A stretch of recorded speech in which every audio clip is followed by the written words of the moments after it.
I, 24F, leave on a flight in 3 hours for a 5-day business trip. My husband, 28M, is currently sleeping, and I'm finishing packing. A text message popped up on his phone saying, "Yeah, I'd love to spend the night. That'll make things so much easier." It was from a friend, 18F, of his who we've had disagreements over before, mostly because he doesn't feel the need to tell me anything about her, when they hang out, etc. Which he does on his own for all of his male friends. He has a number of female friends, and I really don't mind. They're good people, and there seem to be boundaries in place. Not with this girl though. Texts from her frequently pop up throughout the day, and as late as 1 and 2 in the morning. I'll admit it, curiosity got the better of me, and I read their previous few messages. He invited her over to go on a day trip with him to his favorite place to smoke weed. It's her first time. He then invited her to stay the night before, so they could get an early start the next day. Thing is, as we were going to bed last night, I asked him what his plans were while I was gone. He usually makes an effort to do something fun for himself, and to get one big honey-do item taken care of. When we were talking about my trip last night, he was very detailed in his plans, down to what he'll be doing each day, which was unusual, but he made no mention of this girl, and made it sound as though he was making the drive alone. When I suggested he hang out with one of his friends, he said, "I dunno. I think I could use a quiet weekend in." I'm freaking out a bit. We have been having some trouble, and I saw in their messages that he's been talking to her about it. A lot. I get needing to have a friend to talk to, but he's always telling me he doesn't want his friends to think poorly of me. Yet from their messages, she obviously does. Reddit, what do I do? How do I handle this? Edit, I should mention that he's had a history of hiding behavior with women from me. Thing is, I'm really easygoing, and whenever he tells me so and so is coming over, I'm the one who brings home snacks for them. Yet he's also lied about talking with a female coworker about sex, very late at night, and sharing a bed with someone he used to hook up with, to name a few. I feel so stupid. Edit 2, any advice for bringing this up? Part of me wants to confront him before I go. We had a really great, I thought, conversation last night where we decided to take this time apart to figure out what our marriage needs, and what each of us needs individually, so we can make things work. Apparently he needs her. The other half of me wants to wait until I know she's there, and then ask him what's up. I'm not really sure what to do. I've never been in this position before. Update 2, just found out my husband, 28M, invited another woman over to spend the night while I'm, 24F, away on business. How to proceed? First off, I just want to thank everyone for being patient while I sort this shit out. As I mentioned in my previous post, I left on a business trip, and had actual work to do. There is a lot of backstory that's necessary to truly understand the state of our union. So rather than post multiple updates, I've broken it up into sections. Feel free to skip over what you're not interested in, and skim what you are. Confrontation. It was 1:30 a.m. when I posted, and I'd gotten a whopping 3 hours of sleep. Needless to say, I was not in the best headspace. Someone gave the advice to tell him I'm hurt and disappointed. I'm leaving, you need to fix this. Someone else said to tell him that it doesn't matter how I found out. What matters is that it happened. Thank you for that, too. Both those comments really stuck with me, and I lay in bed waiting for him to wake up, typing out how I would respond to whatever direction our conversation took. Quick side note, we've been together for 4 years, and other women have been a constant problem in our relationship. He, and many people close to him and me, all say he's not the guy to cheat. He's flirty, but he'd never cheat.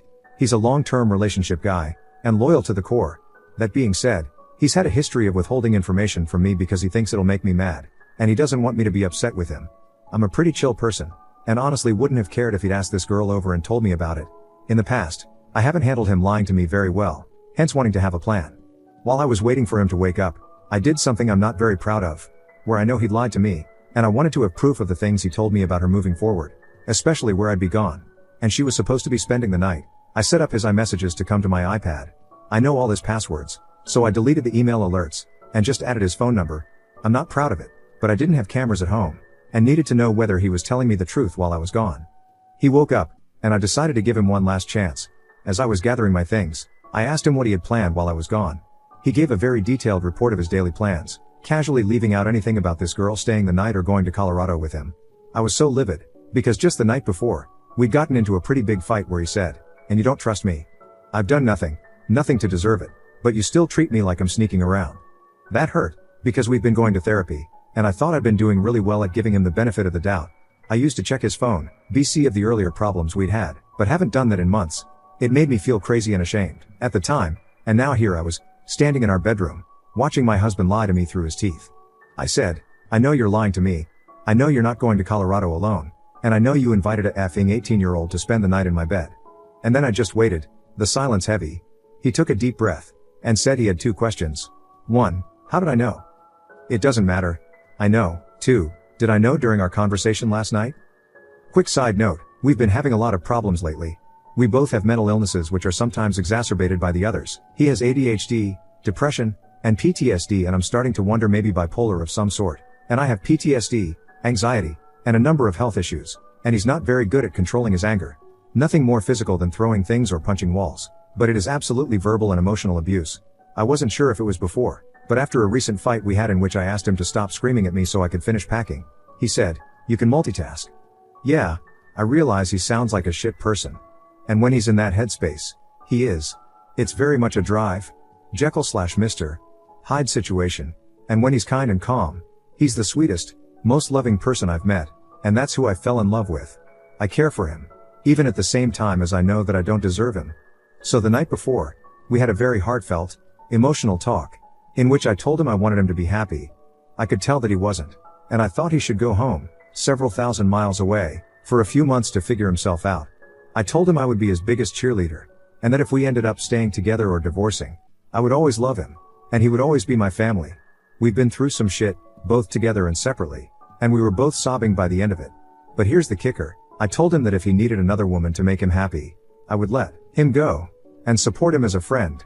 End of side note. As a result, I was probably pretty harsh in my response, and said, "No, I didn't know during our conversation last night. And now I feel like an idiot, like my husband has been effing a teenager and I just gave him my blessing." He tried to get defensive and said that it's not like that. I got really quiet, and said, "You're a very smart man. But if you can't see that girl wants to get in your pants, you're a effing idiot. She texts you about her taking bubble baths, and you effing tell her about all our problems. Her, when you won't even talk about me with most of your friends, you're telling an 18-year-old about all of our problems." He said he would cancel his plans with her. And I said, "I'm not making that decision. You are.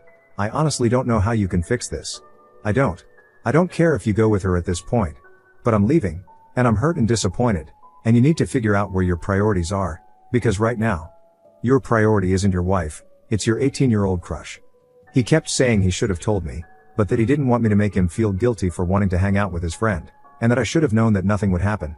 I asked him if he loved her, and his gut response was no, of course not, that's not at all what I'm looking for, and said that most of the time, he doesn't even like talking to her every day because she's so immature.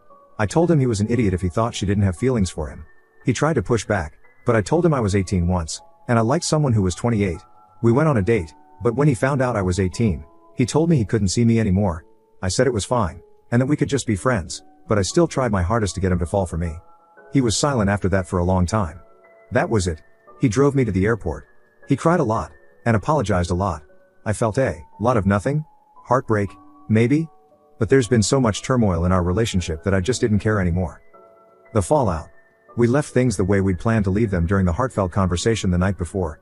We both planned to take the 5 days I was gone to do some soul searching and figure out what and where we needed to be happy. Then, when I got home, we'd talk it over, and make a plan.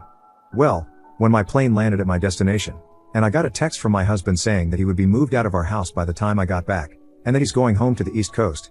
He said he was sorry to leave me to manage our upcoming move on my own, and that he knew I would be better off this way.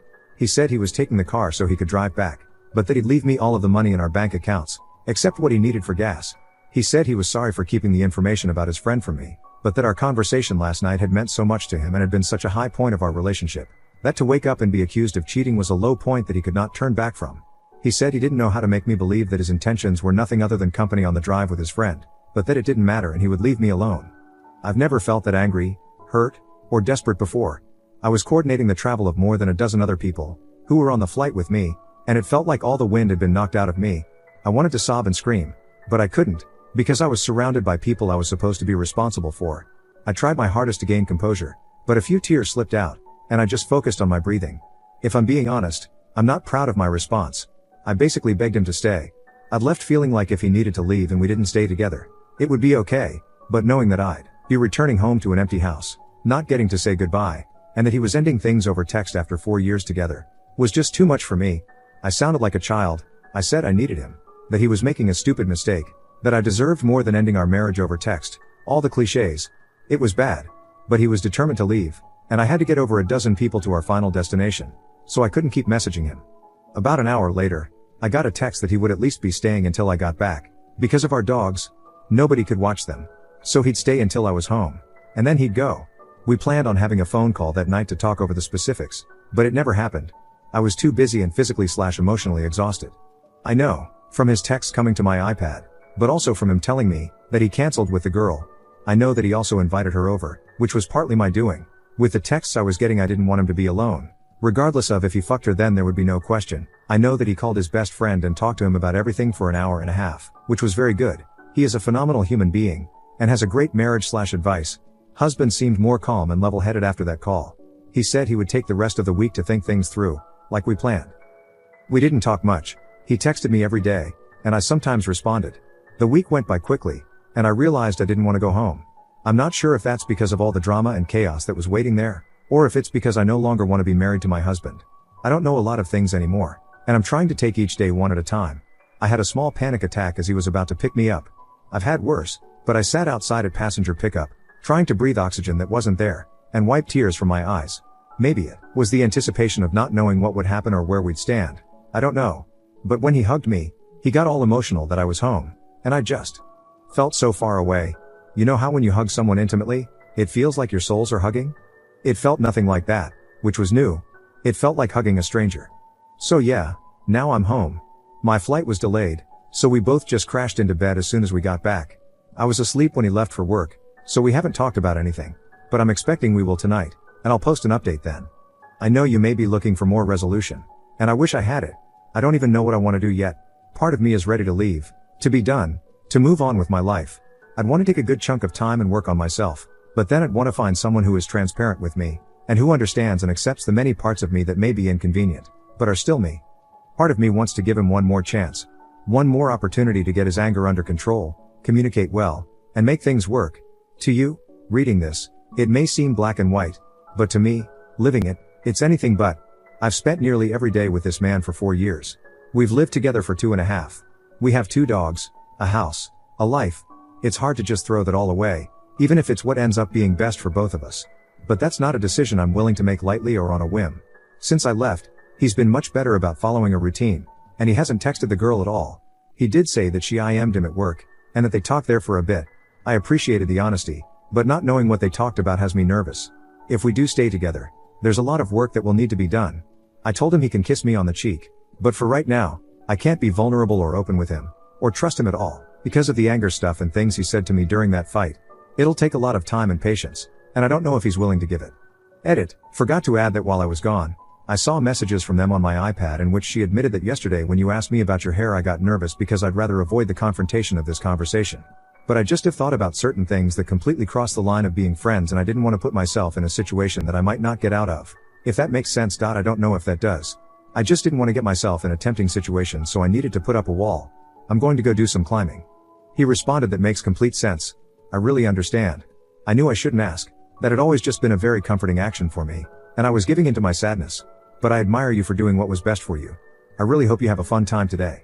When I got back and asked what he did while I was gone, I said I really appreciate how you've been so open about things with her, even when they've been uncomfortable. It makes me feel like maybe I can start to trust you again. And then he told me all of that on his own. Basically, he loves getting his head scratched when he's stressed or upset, and asked her to do that, and this conversation ensued. He didn't know that I knew about it, so it was nice that he showed some effing transparency for once. Update. Okay, I've heard everyone loud and clear. I just spent 6 hours in bed reading responses and bawling my eyes out. You're right. Every single one of you. He doesn't want a strong, independent woman. And that's what I need to be. I just got off the phone with my mom, who is an incredibly religious person, and I assumed would be unsupportive of a divorce, but she said almost verbatim some of the same things you guys said. We made an exit plan, both for worst case and best case scenario, and I'll be talking to him tonight when he gets home. In the meantime, I'm going to go get coffee with my friend and try to calm down a bit. I've been putting myself second for so long that I deserve a bit of self-care. Before you freak out, I never unpacked last night. If I need to leave tonight, I have 9 people who have volunteered to be on call to help me move or be emotional support or whatever I need, and all of my valuables are already packed.